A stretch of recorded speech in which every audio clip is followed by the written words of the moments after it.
Hoje temos aqui Bíblia. A Bíblia é o livro mais lido no mundo. E precisamos conhecer de maneira mais profunda este livro. Na realidade, não é um livro, ela é uma biblioteca, porque é composta não de um, mas de vários livros. Portanto,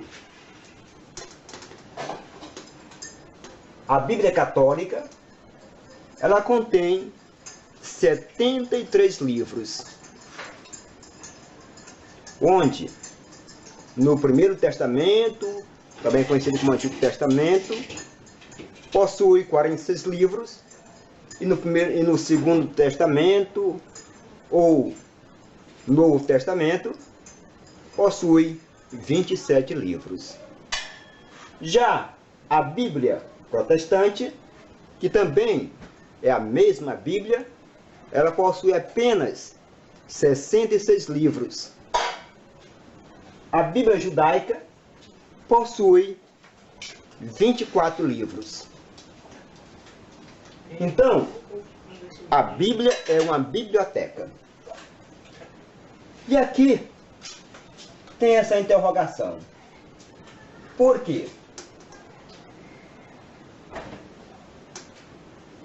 Acredita-se piamente que a Bíblia é a palavra de Deus? Eu acredito, você acredita. Hoje, por exemplo, quem escreve algum livro, põe lá o seu nome, tem a sua assinatura, correspondente à sua assinatura. Mas na Bíblia, não tem a assinatura de Deus. Mas nós, pela fé, cremos que ela foi inspirada por Deus, pelo Espírito Santo de Deus. Então, pela fé, acreditamos, e de fato ela é palavra de Deus. Quando surgiu a Bíblia? Ela surgiu aqui, da vida do povo de Deus. Ela surgiu da vida do povo de Deus. Ou seja, aquele povo que vivia escravizado no Egito, que não é apenas um grupo como se pensa, mas foram vários grupos, várias pessoas, várias etnias que viviam ali, que se reuniram e depois foram libertos. Esse grupo vai para as montanhas e aí começa a origem do povo de Deus. Isso precisa ser um pouco mais aprofundado. Nesse momento não é possível. Mas quero dizer que o povo de Deus é formado por vários povos, mas não só por aqueles que as pessoas pensam. O grupo estava no Egito como se fosse só os judeus, os hebreus, melhor dizendo. Pois bem, surgiu da vida deste povo. Esse povo estava lá, escravizado, e Deus o libertou. Com isto, esse povo começa a se reunir, a falar como foi a libertação, como foi, e durante muito tempo ela foi só transmitida, a Bíblia, oralmente. Depois, ela começou a ser escrita. Este povo, eles se reuniam para dizer que Deus o libertou. Para não perder essa fé, ele fazia essa memória, essa recapitulação dessa passagem tão importante na vida deste povo.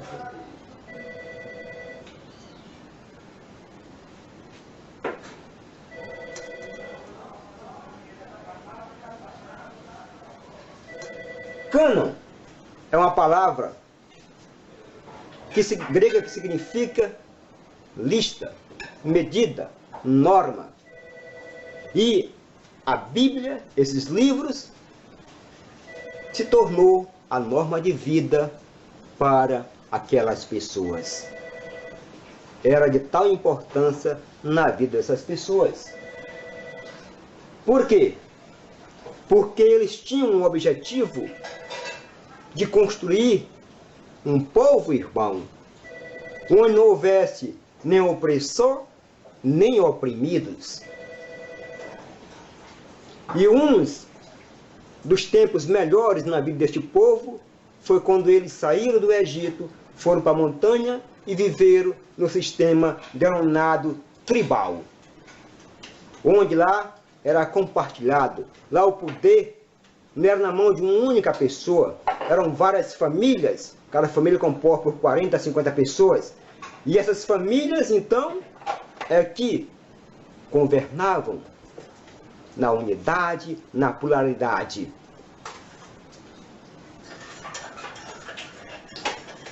A Bíblia começou a ser escrita mais ou menos em 1250 a.C.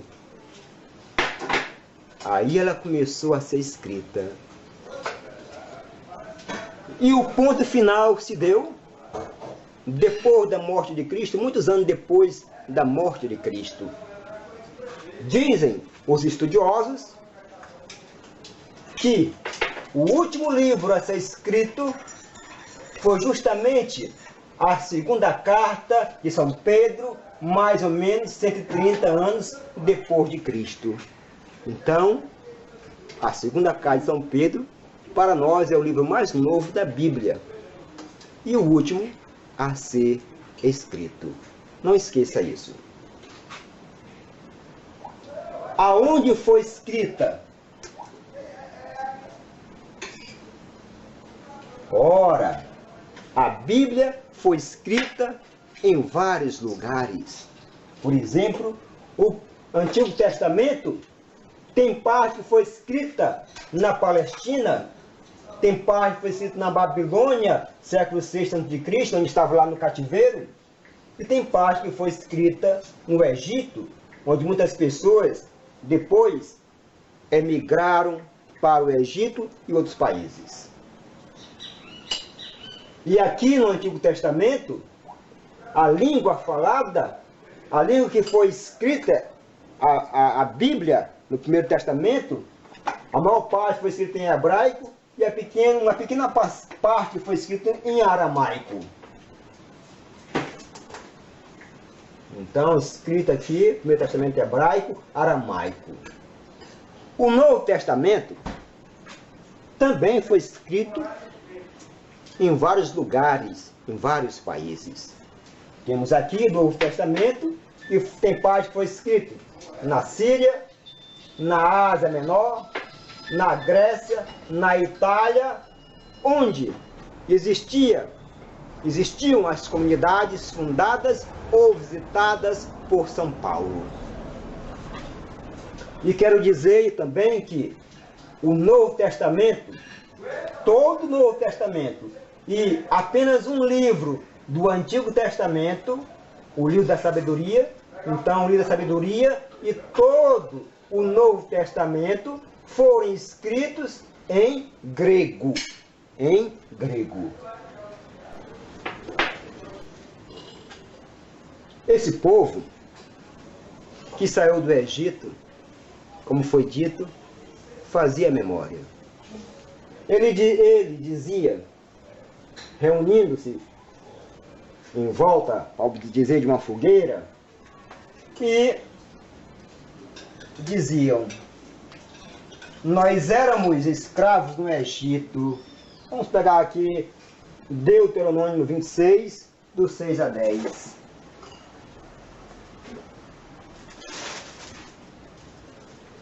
Os egípcios, porém, nos maltrataram e humilharam, impondo uma dura escravidão sobre nós. Clamamos então a Javé, Deus dos nossos antepassados, e Javé ouviu a nossa voz. Ele viu nossa miséria, nosso sofrimento e nossa opressão. E Javé nos tirou do Egito como um forte e braço estendido, em meio a grande terror, com sinais e prodígios. E nos trouxe a este lugar, dando-nos esta terra, uma terra onde corre leite e mel. Por isso, aqui estou, Javé, com os primeiros frutos da terra que tu me deste. Muito importante esse fazer a memória, pois daqui foi que surgiu os vários livros da Bíblia. Nesse fazer memória, houve a necessidade de se escrever para não ficar perdido. E aí vieram livros, livros e mais livros. E temos aí, então, como foi dito no início, uma biblioteca.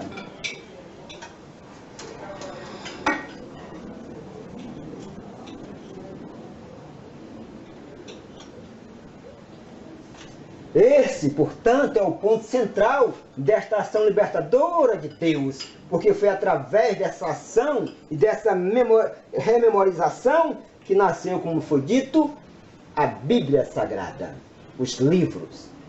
E aqui há, portanto,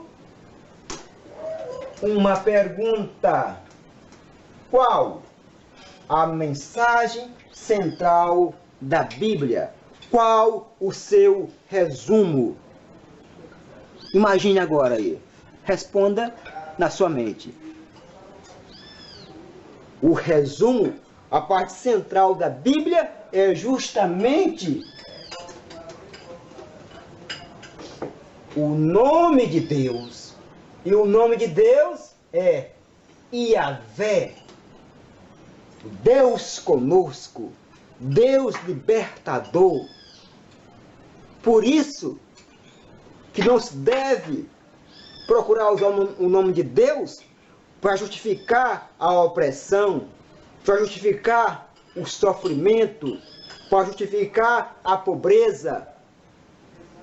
E isso seria uma blasfêmia, porque o nome de Deus é de Deus libertador, um Deus que quer a vida, um Deus que quer a justiça, um Deus que ouve os gemidos, as dores, os sofrimentos, a opressão das pessoas.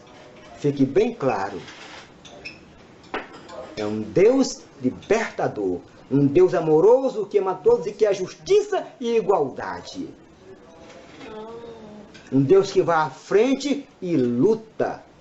Mas Ele quer que os homens acreditem nisso e o invoquem e lutem por liberdade. Quando faz isso e lutam por justiça, Deus está com eles. Está acontecendo, a gente vê aí, nossos irmãos e irmãs indígenas procurando ter as suas terras, lutando por terras. E com certeza esse Deus Yahvé, que muitos invocam com outro nome, mas que existe um só Deus, com certeza esse Deus está com eles. Esse Deus há de dar a vitória a eles. E eu penso e acredito e peço a vitória por nossos irmãos indígenas, para nossas irmãs indígenas. E será que hoje existem os faraós? Uma boa interrogação. Sim, existe vários faraós que ainda oprimem o povo de Deus, que tiram o sustento desse povo, como por exemplo os maus políticos, os corruptos, que desviam as verbas e com isso aumenta o gemido, as dores do povo, desse povo que Deus ama. Falta então, pelo desvio de verbas, pela corrupção, hospitais, saúde. Falta escola, mas uma escola que realmente funciona, educação. Falta moradia, falta trabalho, tanta coisa que dignifica o homem.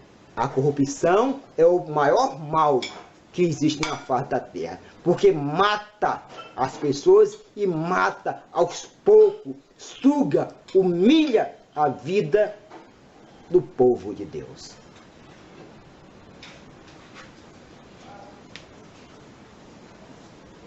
Sabemos, creio, e você também, que a Bíblia é palavra de Deus. Sim, é palavra de Deus.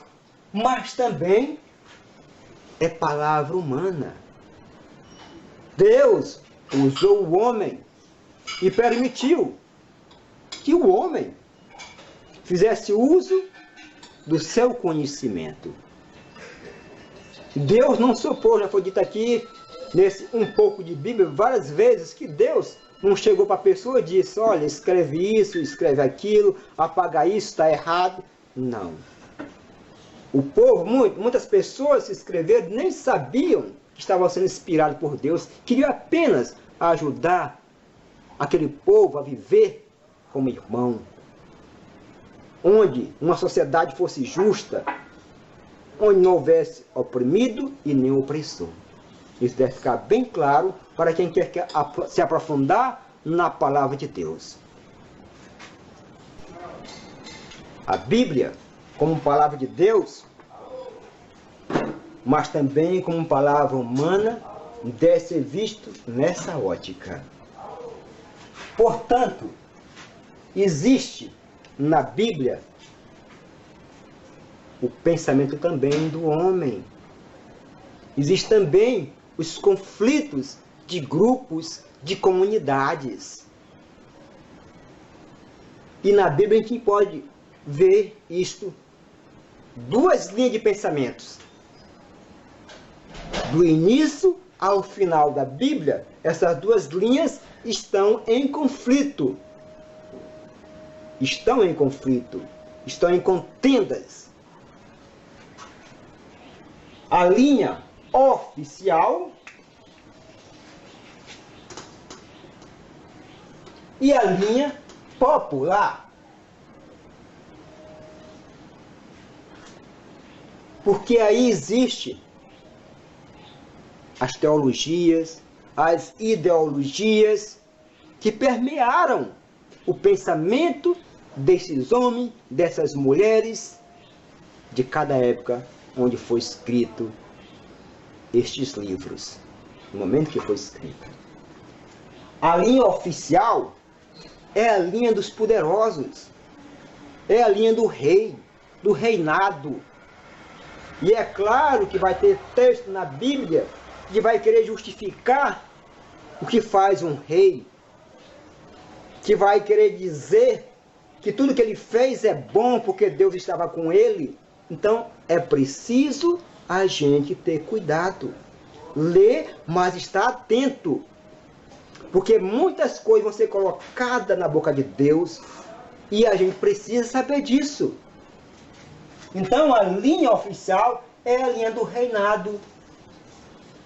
E os teólogos oficiais que trabalham para o reino, é claro que vão escrever para defender o reinado, para defender o rei, para defender as ações desse rei, como sendo boas, como sendo justas, como sendo agradável a Deus.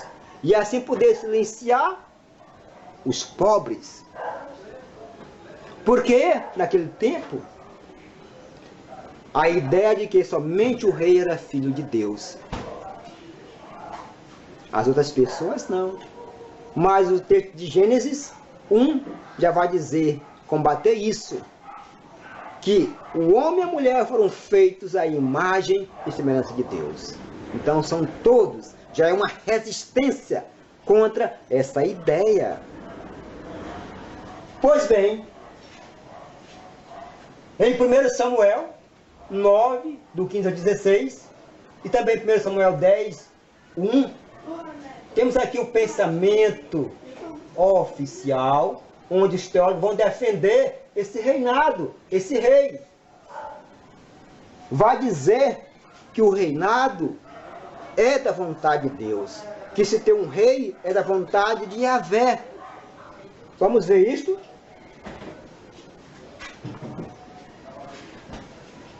Primeiro Samuel 1, do 15 a 16. 9, do 15 ao 16. Isso aqui é a linha oficial.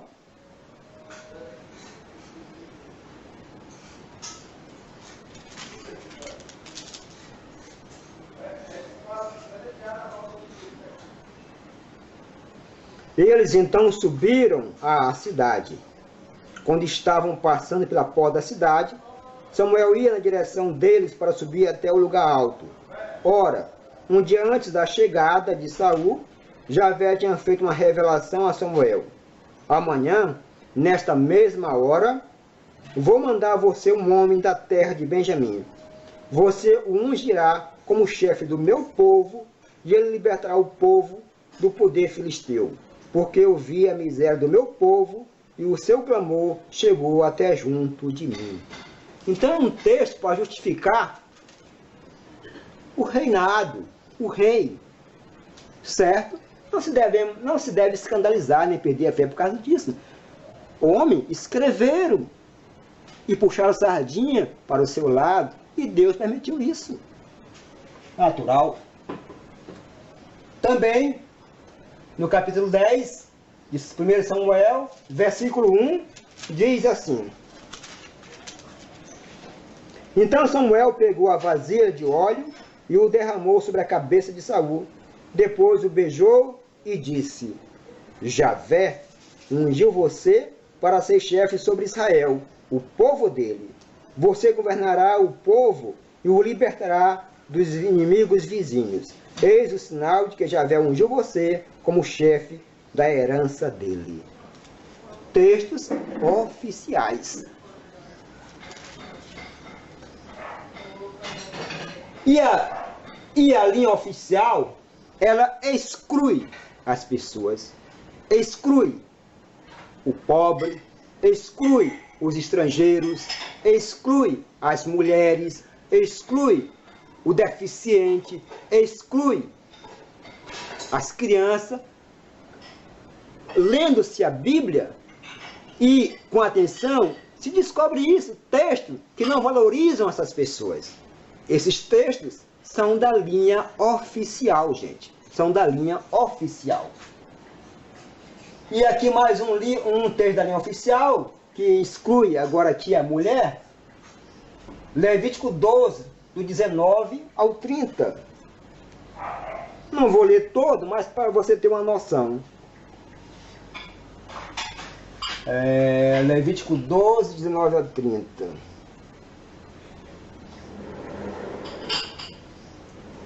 Aqui coloquei errado. Levítico 12, de 1 ao 8. Não existe isso daqui. Então, do 1 ao 8. Javé falou a Moisés: Diga aos filhos de Israel: quando a mulher conceber e der à luz um menino, ficará impura durante 7 dias, como durante sua menstruação. No 8º dia, o prepúcio do menino será circuncidado, e durante 33 dias ela ainda ficará se purificando do seu sangue. Não poderá tocar nenhuma coisa consagrada, nem ir ao santuário, enquanto não terminar o tempo da sua purificação.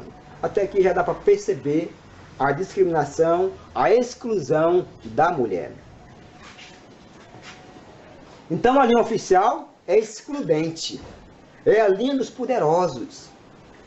Já a linha popular representa a luta tribal em oposição ao reinado. É a linha dos pobres, é a linha daqueles que lutam por justiça e igualdade.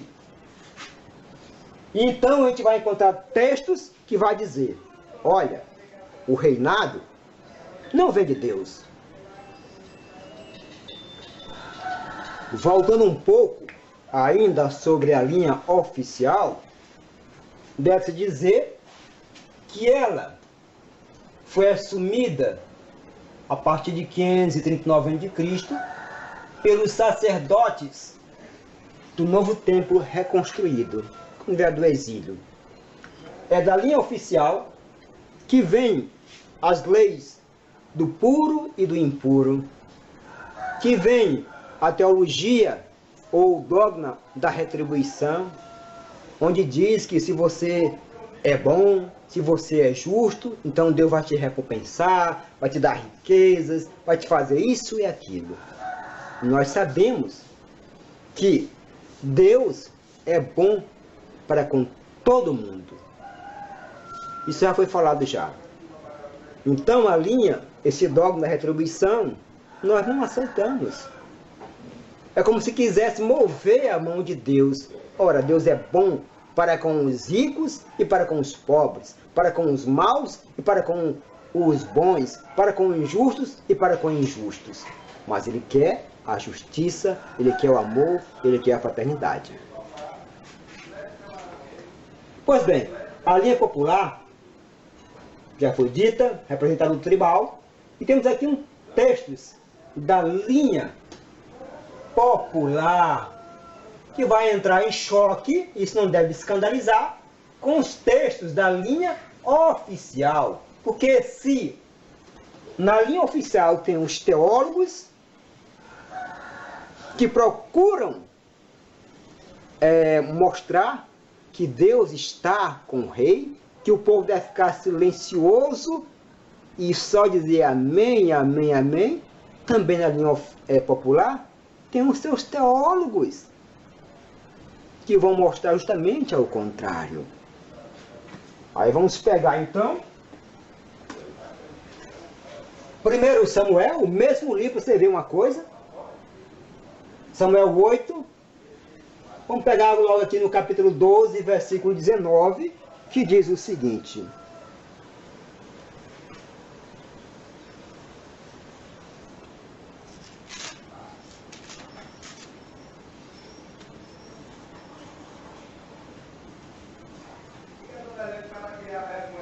e todo o povo disse a Samuel: interceda por seus servos junto a Javé, seu Deus, para que não morramos, porque aos nossos pecados acrescentamos o mal de pedir um rei para nós. Ora, o povo já diz aqui, nesse texto, que pedir um rei foi o mal. Foi o mal. Porque agora estão sofrendo as consequências, porque antes quem era o rei desse povo era Yahvé. Era Yahvé. E no capítulo 8, de 1 a 18, diz o seguinte: não vou ler todo, mas algumas partes, e você tem Bíblia em casa, faça por favor a leitura. Quando já estava velho, Samuel estabeleceu os 2 filhos seus como juízes em Israel. Seu primeiro filho se chamava Joel e o segundo Abias. Os 2 exerceram um cargo de juiz em Betsabeia. Eles, porém, não seguiram o exemplo do pai, deixando-se levar pela ganância, aceitaram o suborno e distorceram o direito. Então os anciãos de Israel se reuniram e foram até Samuel em Ramá. Disseram a Samuel: veja, você já está velho e seus filhos não seguem o seu exemplo. Por isso escolha para nós um novo rei. Escolha para nós um rei, para que ele nos governe, como acontece em todas as nações. Não agradou a Samuel a frase que eles disseram: dê-nos um rei para que nos governe. Então Samuel invocou a Javé, e Javé disse a Samuel: atenda a voz do povo em tudo que eles pedirem, pois não é a você que eles estão rejeitando, mas a mim. Não querem mais que eu reine sobre eles. E mais na frente, Javé vai dizer que Samuel deve transmitir para eles o que vai acontecer por ter pedido um rei. O que é que um rei faz? Eles vão sentir mais na frente. Samuel transmitiu, aqui no versículo 10, todas as palavras de Javé ao povo que lhe pediu um rei. Ele disse: este é o direito do rei que governará vocês. Ele convocará os filhos de vocês para cuidar dos carros e cavalos dele, e correr à frente do seu carro. Ele os nomeará chefe de 1000 e chefe de 50. Ele os obrigará a ararem a terra dele e fazerem a colheita para ele, e fabricarem para ele as armas de guerra e as peças dos seus carros. As filhas de vocês serão convocadas para trabalhar como perfumistas, cozinheiras e padeiras. Aí vem dizendo mais coisas, diz, quando isso acontecer, vocês se queixarão do rei que escolheram. Nesse dia, porém, Javé não dará nenhuma resposta a você. Então a linha popular vê como mal o rei, o reinado. Por quê? Porque essa linha do reinado é a linha oficial que exclui, que oprime, que não leva em conta a pessoa do pobre, da mulher, da criança, do oprimido em geral. E também aqui, fazendo parte da linha popular,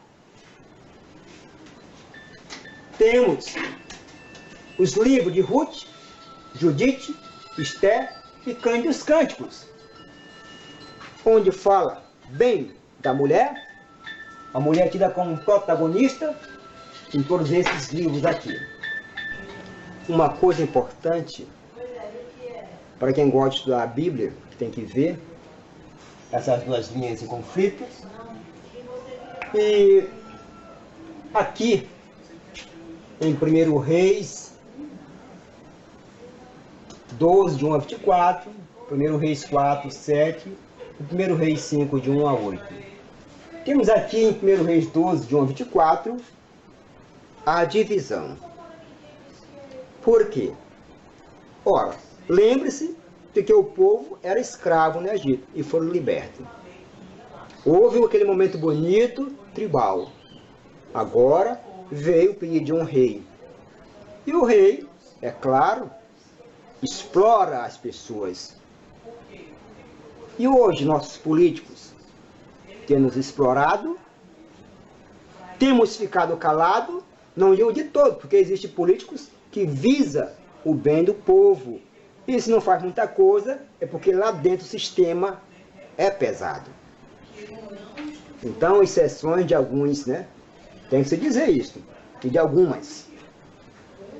Pois bem, então aqui com o reinado, começou então, quem se dava bem? O rei e todos aqueles que faziam parte da corte do rei. E quem pagava tudo isso? O povão é que pagava as contas. Davi criou um grande império. E Salomão deu continuidade. Salomão, que veio que ele até construiu prefeituras para poder arrecadar impostos do povo. 1 Reis 4, 7 diz, Salomão tinha 12 prefeitos em todo Israel. Cada um devia prover o palácio real durante um mês do ano. No versículo 5, capítulo 5, de 1 a 8, diz, Salomão tinha poder sobre todos os reinos, desde o rio Eufrates até a região filistéia e a fronteira do Egito, enquanto viviam todos, lhe pagaram tributo e obedeceram. Salomão recebia diariamente para o seu gasto 3,5 toneladas de flor de farinha e 27 toneladas de farinha comum, 10 bois cevados, 20 bois de pasto, 100 carneiros, e aí vai. Salomão possuía estábulo para 4.000 cavalos de tração e 2.000 cavalos de montaria. Os prefeitos mencionados acima providenciavam o sustento de Salomão de todos os que comiam às custas do rei. Cada prefeito durante o mês, de modo que nada faltasse.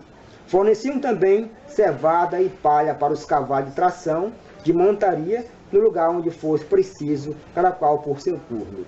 A gente vê então o rei e todo aquele povo que estava à sua volta vivia muito bem, mas à custa de quem? Não preciso responder. E por isso então, quando Salomão morre, o pessoal do norte vai lá reclamar com que assume, com o filho de Salomão que fica no seu lugar, Roboão. E vai dizer, olha, teu pai, Salomão, colocou sobre nós um fardo muito pesado. Diminui e nós te serviremos. Mas Roboão procurou ouvir os anciãos e estes deram razão, dizendo, faça isso, tu vai ter um povo para sempre a teu serviço. Mas também ele quis ouvir os ricos, seus amigos ricos, que conviveram com ele, que conviviam desde pequeno com ele. E eles disseram, não dê ouvido, mas seja mais duro. E aí então houve a cisão. Vamos pegar só aqui um pouco. 1 Reis 12.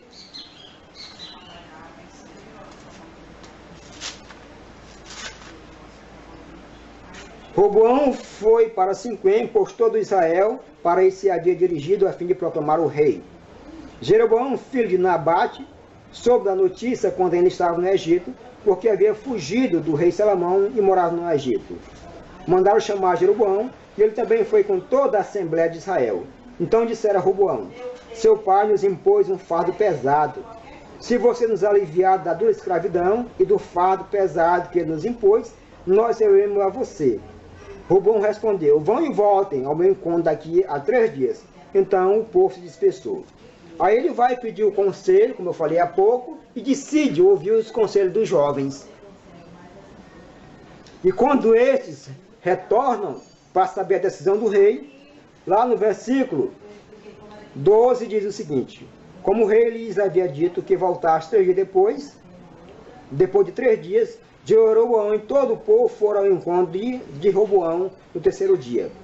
O rei então respondeu duramente ao povo, desprezando o conselho que os anciãos lhe haviam dado. Falou conforme o conselho do jovem. Meu pai colocou sobre vocês um fardo pesado? Pois bem, eu aumentarei sobre vocês esse fardo. Meu pai castigou vocês com chicotes? Eu castigarei vocês com ferrões. O rei não deu ouvidos ao povo. Foi a maneira usada por Javé para realizar o que dissera a Jeroboão, filho de Nabate, por meio de Aia de Silo. Todo Israel viu que o rei não lhe dava atenção, por isso o povo retrucou. O que temos nós com Davi? Não temos herança com o filho de Jessé. Volte para suas tendas, Israel. Agora cuide de sua casa, Davi. E daí Israel voltou para suas tendas. Aí então há a divisão do reino. Aí ficou reino do norte, Israel, e reino do sul, Judá. Temos que ver que há essa divisão aí. Pois bem, a Bíblia foi dita que foi escrita no Novo Testamento em hebraico e uma parcela pequena em aramaico. Acontece que houve a necessidade de traduzir essa Bíblia para o grego, porque as pessoas, muitos haviam dispersado, estavam morando em outros países, como no Egito, então lá se falava o grego, e foi então necessário traduzir para o grego. Houve então a necessidade de traduzir a Bíblia para o grego.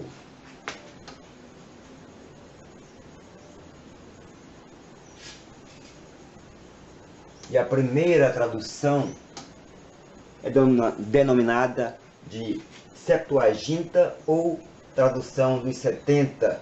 Isso porque, segundo a tradição, ela foi traduzida por 70 sábios no século 3 a.C. Quando foi feita esses livros, a lista, ou seja, o cânon, não estava ainda concluído. De modo que a Bíblia hebraica dos judeus, lá na Palestina, eles ficaram com esta e recusaram aquela que foi feita para o estrangeiro, no estrangeiro. Daí que vem a diferença entre a Bíblia católica e a Bíblia protestante. A católica tem 7 livros a mais, e enquanto a protestante 7 a menos.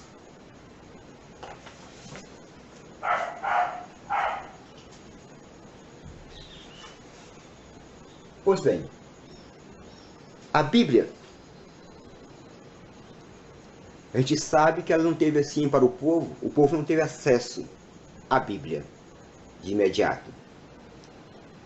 Inclusive, quem tinha acesso eram alguns sacerdotes, e olhe lá, Mas aí, Lutero, ele traduziu para a língua do seu povo, o alemão, a Bíblia. Traduziu para o alemão.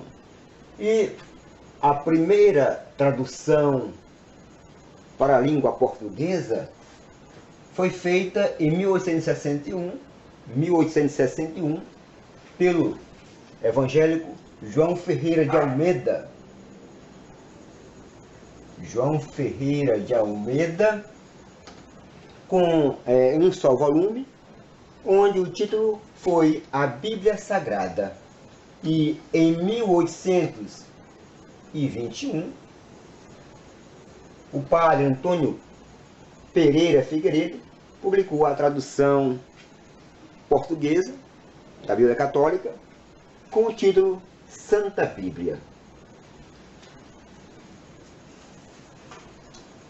A gente que ama a Bíblia e quer se aprofundar, tem que reconhecer que ela é palavra de Deus e palavra humana também. Aqui, como nossa igreja lê a Bíblia, a equipe nacional da dimensão bíblico-catequética, diz o seguinte: estudo de história, de estilos literários e de outras ciências têm demonstrado que muita coisa na Bíblia não é exatamente o que estávamos acostumados a pensar que fosse. Mostram que muita coisa não aconteceu de fato daquele jeito como está escrito. Quando esses estudos começaram, muita gente se assustou, pensando que isso ia acabar com a fé.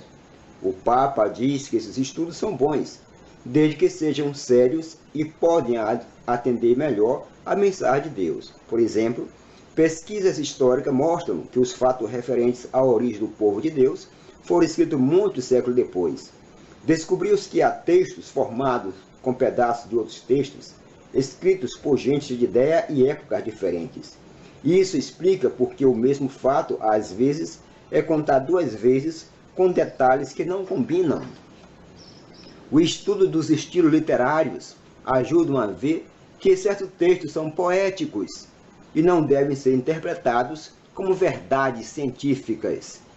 Isso acontece, por exemplo, no poema de dos 6 dias da criação, está lá em Gênesis 1, do capítulo 1 até o capítulo 2, versículo 4, que é um convite para louvar a Deus, mas não obriga ninguém a crer que o mundo foi feito em 6 dias. O Papa diz que não há motivo para temer ou rejeitar esses estudos, se forem feitos com competência e verdadeiro rigor científico. Ora, gente, então muita coisa na Bíblia não se pode pegar ao pé da letra.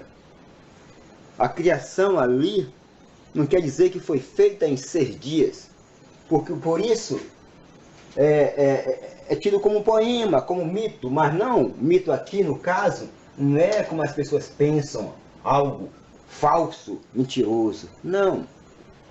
É o modo do povo naquela época procurar suas origens, procurar como aconteceu no princípio. Não é tido como mentira, como falsidade. O autor da criação do universo é Deus.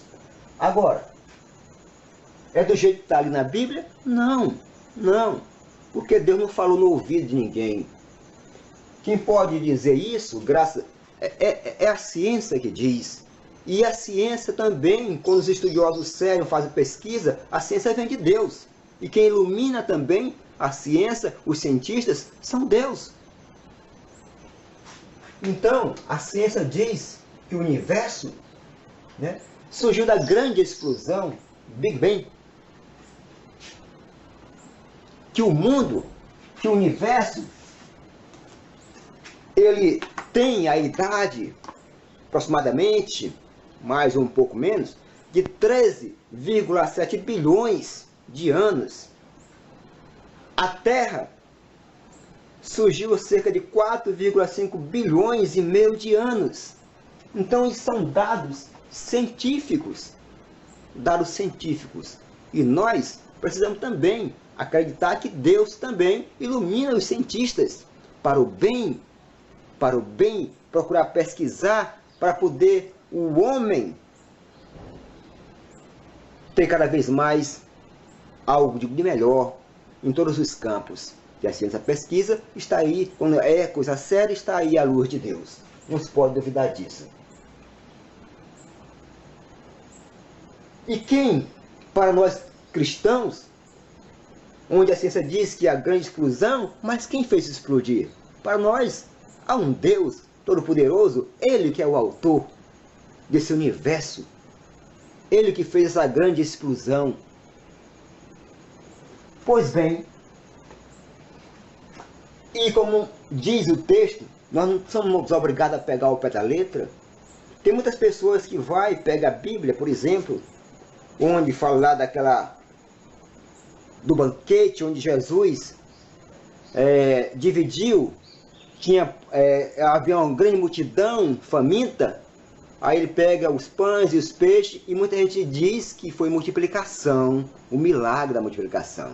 Até alguma Bíblia, alguma Bíblia vem com o título em cima, multiplicação dos pães. Ali não foi o autor bíblico que botou. Ali foi quando foi traduzida para a língua, alguém colocou multiplicação dos pães. Mas não é texto do autor que escreveu. Então, na verdade, as pessoas quando vão a esses textos, vão com a ideia de que Jesus multiplicou os pães, os peixes. Não foi bem assim. Não foi bem assim. Ele repartiu. O milagre aconteceu? Aconteceu. Mas como?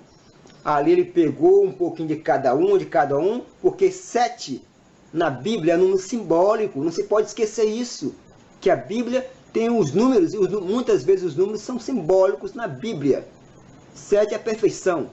Então um pouquinho, alguém levou um peixe, outro levou um pão, alguém levou isso e aquilo, e ali juntou tudo, e Jesus então abençoou e fez a partilha. E isso sim é o milagre, isso que ele quer nos ensinar, que o grande milagre é você saber partilhar, deixar o seu egoísmo, o querer só acumular, tem que partilhar com o irmão. É isso que ele nos ensina e o que o texto diz. O texto diz que não foi multiplicado, mas que foi repartido. Aqui nós encontramos Marcos 8, de 1 a 9, e depois 8, de 14 ao 21. Naqueles dias havia de novo uma grande multidão, e não tinham o que comer. Jesus chamou os discípulos e disse: tenham compaixão dessa multidão, porque já faz 3 dias que estão comigo e não tem nada para comer. Se eu os mandar para casa sem comer, vão desmaiar pelo caminho. Os discípulos disseram: onde alguém pode saciar essa gente? Onde alguém poderia saciar essa gente de pão? Aqui no deserto? Jesus perguntou: quantos pães vocês têm? E eles responderam: 7. Jesus mandou que a multidão se sentasse no chão. Depois pegou os 7 pães, agradeceu, partiu-os e ia dando aos discípulos para que os distribuíssem. Tinham também alguns peixinhos. Depois de pronunciar a bênção sobre eles, mandou que os discípulos distribuíssem também.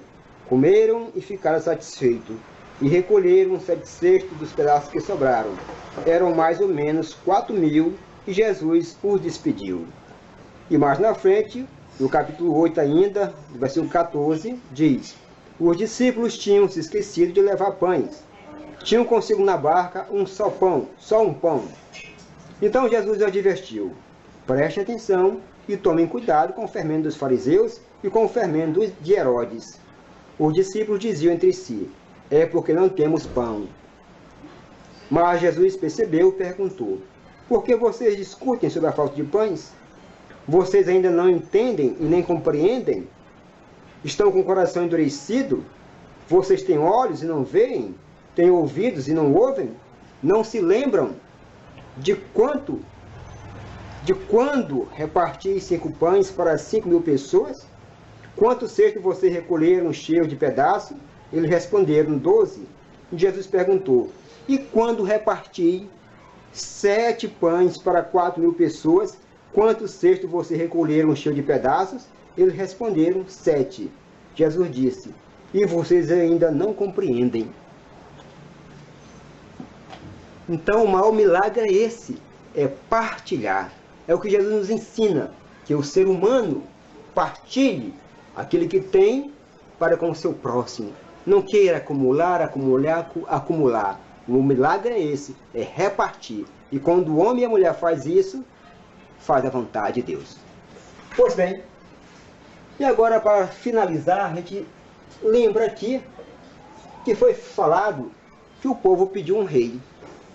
Mas antes o rei era Yahvé. E nos evangelhos Jesus fala de reino de Deus. E o que é esse reino de Deus? O reino de Deus é a transformação deste mundo, aqui agora, já. O reino de Deus já começa aqui. É isso que Jesus queria. Se Deus está reinando na minha vida, na sua vida, na vida da comunidade, então está tudo bem. Há justiça, há amor, há tolerância, há paz. E é isso que Deus quer. Obrigado e até o próximo vídeo. Se Deus quiser. Amém.